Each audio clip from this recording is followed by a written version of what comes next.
ذكر أحوال الأدلة في صدر الكتاب وأحوال الأحكام في آخره بعد الفراغ عنه فقال اعلم أن أصول الشرع ثلاثة والأصول الجمع أصل وهو ما يبتني عليه غيره والمراد بها هاهنا الأدلة والشرع إن كان بمعنى الشارع فاللام فيه للعهد أي الأدلة التي نسبها الشارع دليلا وإن كان بمعنى المشروع فاللام فيه للجنس أي أدلة الأحكام المشروعة والأولى أن يكون الشرع اسما للدين فلا يحتاج إلى التأويل وإنما لم يقل أصول الفقه لأن هذه الأصول كما أنها أصول الفقه فكذلك هي أصول الكلام أيضا.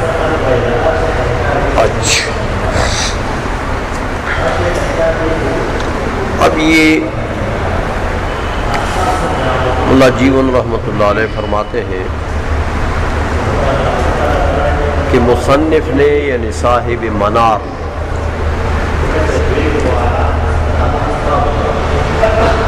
یہاں پر اس کتاب میں اس متن میں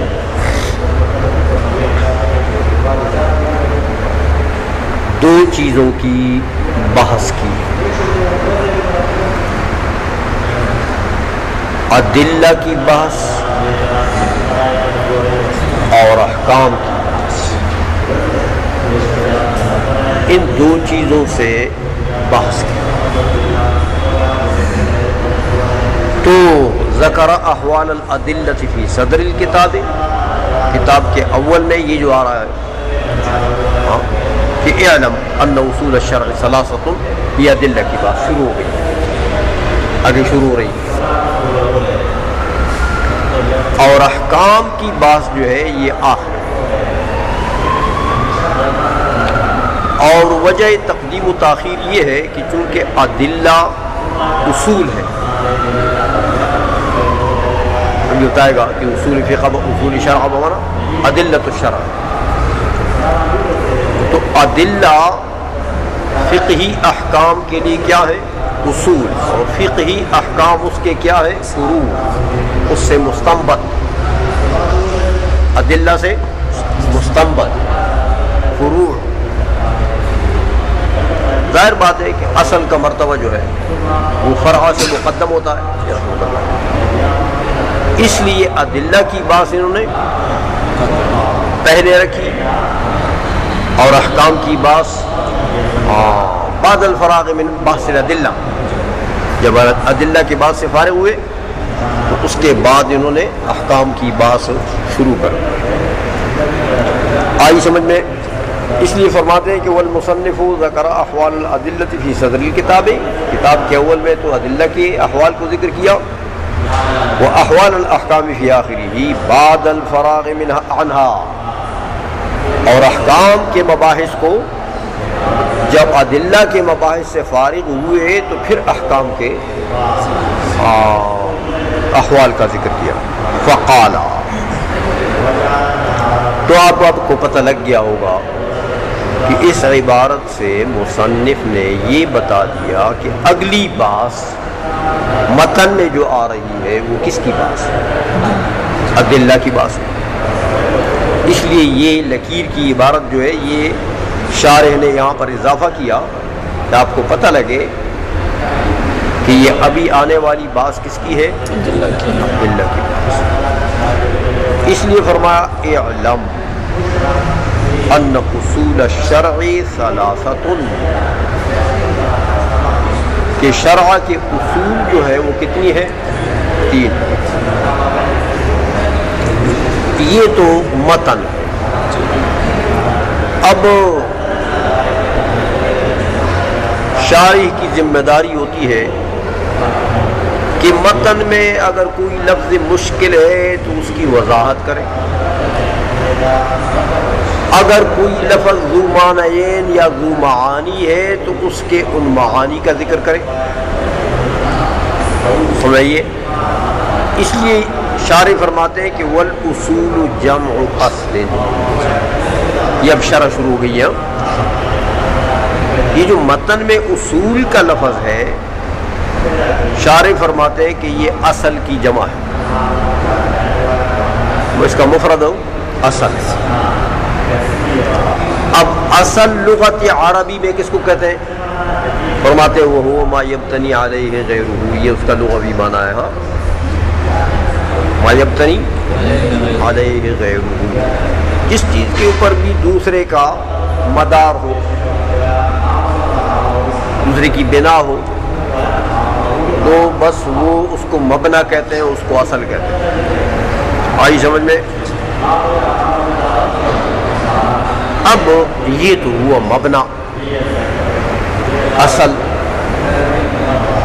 تو اصل کا چونکہ یہاں انہوں نے ایک ہی لغوی معنی ذکر کیا ہے، اصطلاحی معانی کا ذکر نہیں کیا، کہ پتہ ہے ان کو کہ بھئی یہاں تک پہنچے ہو نور الانوار تک، تو کم از کم اصل کا معنی، اصل کے اصطلاحی معنی تو آپ نے پڑھے ہوں گے.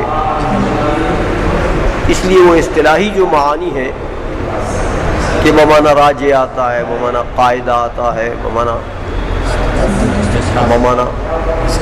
دلیل آتا ہے، اور بمعنی مستصحب آتا ہے، ان معنی کا یہاں پر ذکر سب کا نہیں ذکر کیا.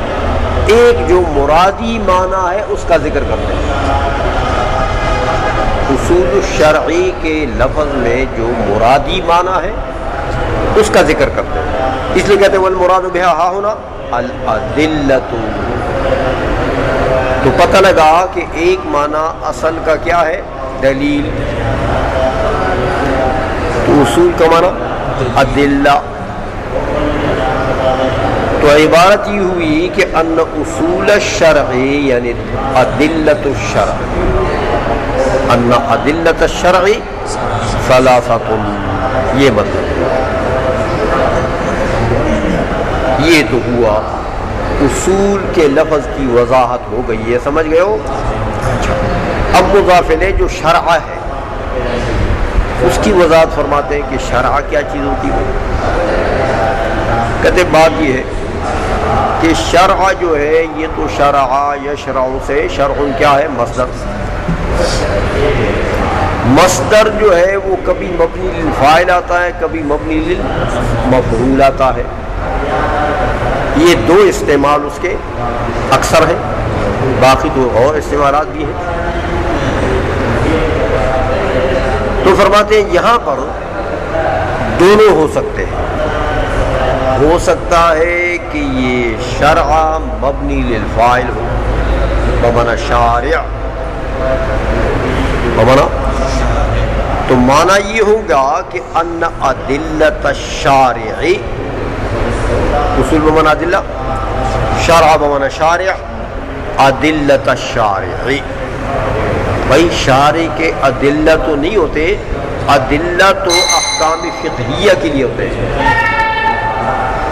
ادلہ تو کہتے نہیں، ادلہ کی نسبت احکام فقہیہ کی طرف بھی صحیح ہے، اس لحاظ سے کہ وہ احکام فقہیہ مثبت بالادلہ ہے اور یہ ادلہ اس کے لیے مثبت ہے. ٹھیک ہے، اس لحاظ سے احکام کی طرف بھی نسبت ہوتی ہے، اضافت ہوتی ہے، لیکن اس کی نسبت شارع کی طرف بھی ٹھیک ہے، ادلۃ الشارع، اس اعتبار سے کہ شارع نے ان ادلہ کو نسب کیا اور ان اشیاء کو دلیل قرار دیا کہ یہ دلیل ہے. تو شارع نے گویا کہ جن جن چیزوں کو ادلہ قرار دیا ہے، ادلہ قرار دیا ہے تو وہ ادلہ ہے، اور جن جن چیزوں کو ادلہ قرار نہیں دیا وہ نہیں ہے.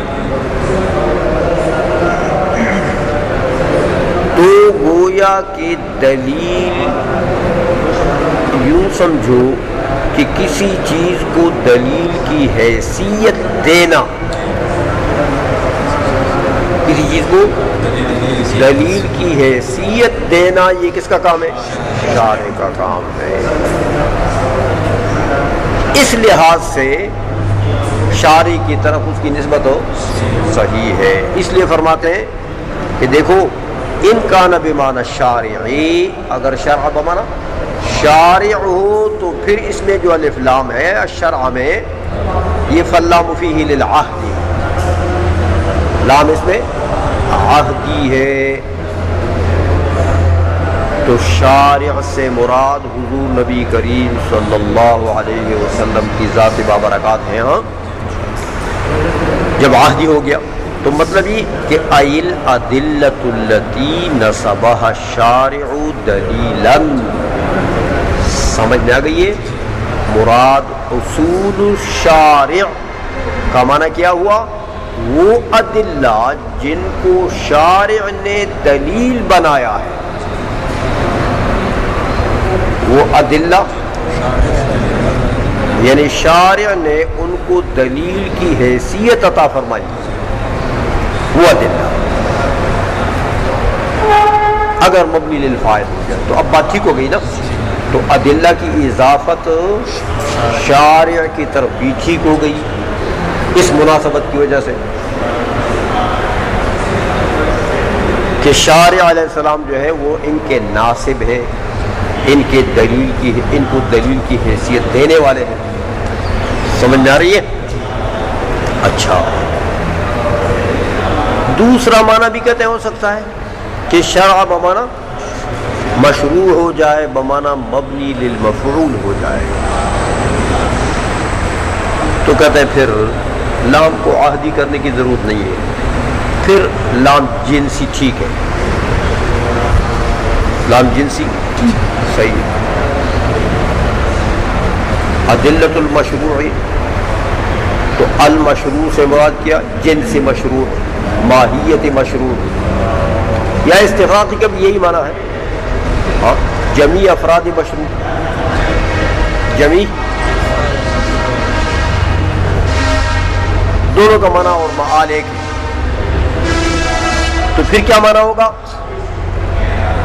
کہتے ہیں مشروعات کیا چیز ہے؟ احکام شرعیہ، یعنی یہ احکام فقہیہ اور احکام جو عقائد اور کے دلائل ہیں وہ، اور جو فروع یعنی احکام فقہیہ کے دلائل ہیں وہ. کہتے اس لیے اے ادلۃ الاحکام المشروعتی، مشروعہ کے لیے موصوف نکال دیا احکام. تو اصول الشرع سے پھر کیا مراد ہوا؟ ادلۃ الاحکام المشروعتی. تو یہ معنی بھی ٹھیک ہے، سمجھ میں آ گئی ہے؟ تو یہ دو معنی یہاں پر اصول الشرع کے ہو سکتے ہیں.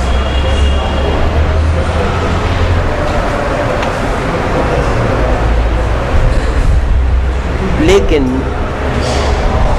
ملا جیون رحمت اللہ علیہ اپنی رائے بتاتے ہیں. کہتے بھائی یہ تو متن کی وضاحت کی میں نے کر دی، یہ تو میرے اوپر حق تھا. سمجھ آئیے، متن کی وضاحت تو ہو گئی ہے، لیکن اب میری اپنی رائے یہ ہے کہ شرع بمعنی دین ہو جائے، یعنی اس میں جامد ہو جائے، مصدری معنی نہیں. شرع کا جو لفظ ہے یہ علم ہو جائے کس کے لیے؟ دین کے لیے، جامد.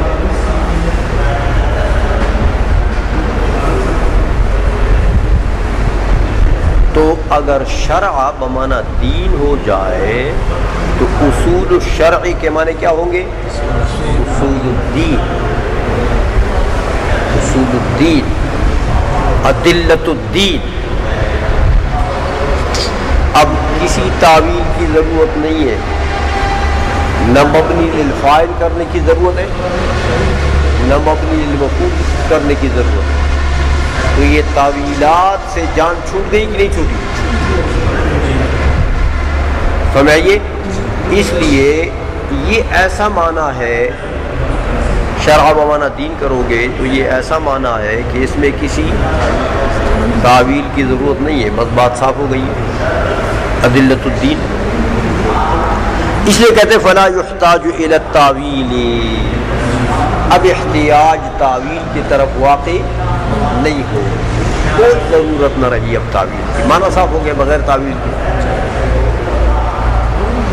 اچھا، اب ایک اور اعتراض ہوتا ہے، ان نما سے اس کا جواب دیتے ہیں. اعتراض یہ ہے کہ بھائی یہ صاحب منار نے یہ طریقہ کیوں اختیار کیا کہ انہوں نے کہا اعلم ان اصول الشرعی. دیکھو باقی علماء جو اصول کے ہیں وہ کیا کہتے ہیں؟ ہاں اعلم ان اصول الفقہ. تو انہوں نے فقہ کے لفظ کو چھوڑ کر شرع کے لفظ کو استعمال کیا. تو یہ مخالفت انہوں نے دوسرے علماء سے کیوں کی ہے؟ اس کے لیے مخالفت کے لیے کیا نکتہ ہے، کیا وجہ ہے؟ سمجھ میں آ رہی ہے؟ یہ ایک سوال ہوتا ہے، اس کا جواب دیتے ہیں ان نماز. کہتے ہیں بھائی اگر اصول الفقہ صاحب منار بولتے تو پھر تو سمجھ میں یہ آتا کہ یہ جو ادلہ ہے نا، یہ ادلہ صرف علم فقہ میں جو احکام مذکور ہیں یہ ان کے لیے ادلہ ہے، احکام فقہیہ کے لیے ادلہ ہیں فقط،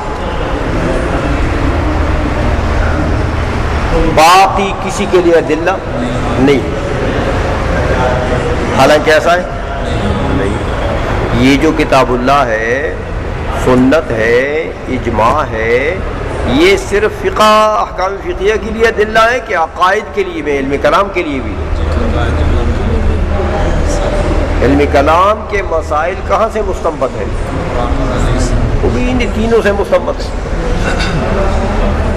تو یہ تو کلام کے لیے یعنی عقائد کے لیے بھی ادلہ. تو اس لیے جن علماء نے اصول الفقہ کہا ہے ان کی عبارت قاصر ہے، ان کی عبارت اس لیے اس قصور کی وجہ سے صاحب منار نے اس عبارت سے احتراز کیا، اعراض کیا، اس کو چھوڑ دیا اور اصول الشرع کا لفظ کہہ دیا کہ شرع میں دونوں داخل ہیں، کلام بھی اور احکام فقہیہ. اس لیے ان کی عبارت جو ہے بنسبت ان دوسرے علماء کی عبارت کے یہ جامع عبارت ہے، اس میں جامعیت ہے. آئیزوں میں ترجمہ کرو. انما لم یقل اصول الفقہ، اصول الفقہ کا لفظ نہیں بولے. کیوں؟ وجہ کہتے لأن هذه الأصول كما أنها أصول الفقه فكذلك هي أصول الكلام أيضا. اس لیے کہ یہ اصول جو آگے جن کا ذکر آ رہا ہے، کتاب اللہ ہے، سنت اجماع ہے، یہ جس طرح احکام فقہیہ کے اصول ہیں اسی طرح علم کلام کے بھی اصول ہیں. تو اگر اصول الفقہ بولتے ہیں تو پھر علم کلام کو تو شامل نہیں تھا نا، اصول الشرع بول دیا تو شامل ہو گیا. آئسوں میں شریعہ الکتاب والسنة واجماع الامة بدل من ثلاثة او بیان له والمراد من الكتاب بعض الكتاب وهو مقدار 500 آية لأنه أصل الشرع والباقي قصص ونحوها وهكذا المراد من السنة بعضها وهو مقدار 3000 على ما قالوا. والمراد بإجماع الأمة إجماع أمة محمد صلى الله عليه وسلم لشرافتها وكرامتها سواء كان إجماع أهل المدينة أو إجماع فطرة الرسول صلى الله عليه وسلم أو إجماع الصحابة أو إجماع الصحابة أو نحوهم. اچھا، اب وہ جو اصول ثلاثہ ہیں ان کی وضاحت کر دی کہ الکتاب و سنت و اجماع الامت. شارح فرماتے ہیں کہ یہ جو عبارت ہے الکتاب، اس میں تو واو عاطفہ نہیں لائے نا، والکتاب تو نہیں کہا، تو پھر اس کی ترکیب کیا؟ عاطف تو نہیں ہے.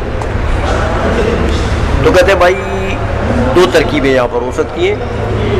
ایک ترکیب تو یہ ہے کہ یہ بدل الکل ہے، ماقبل مبدل منہ، ثلاثتوں کا جو لفظ ہے یہ مبدل منہ اور یہ اس سے بدل الکل.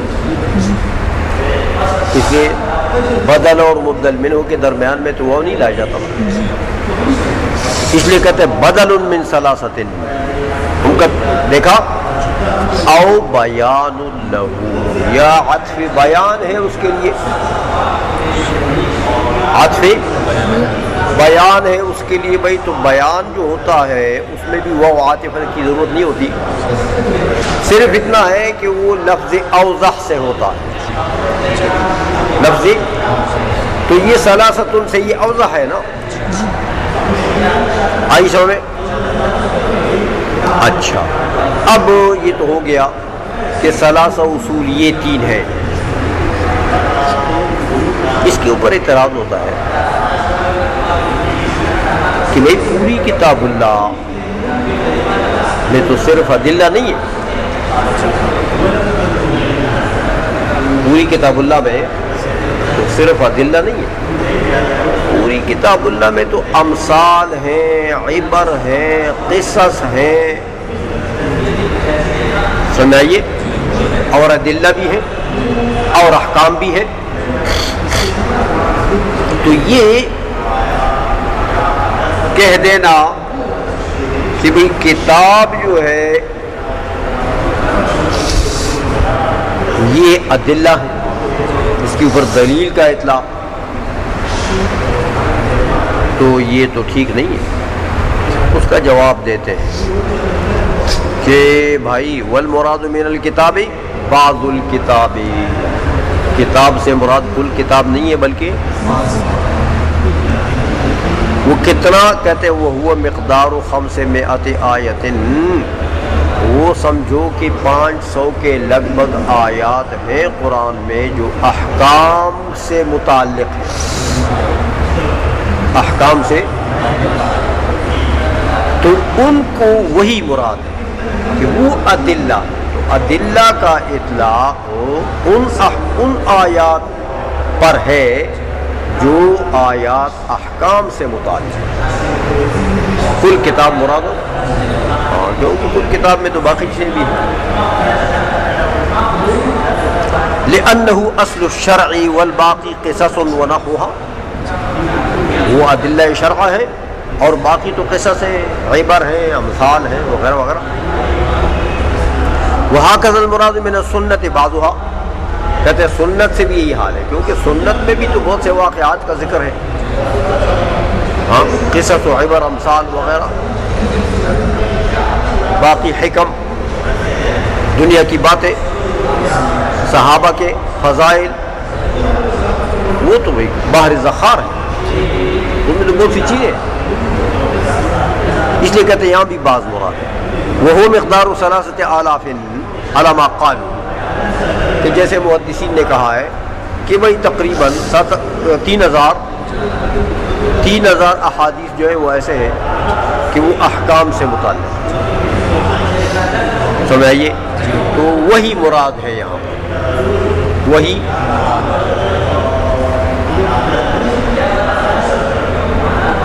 والمراد بإجماع الأمة إجماع أمة محمد صلی اللہ علیہ وسلم لشرافتها وکرامتها، اور اجماع سے کیا مراد ہے؟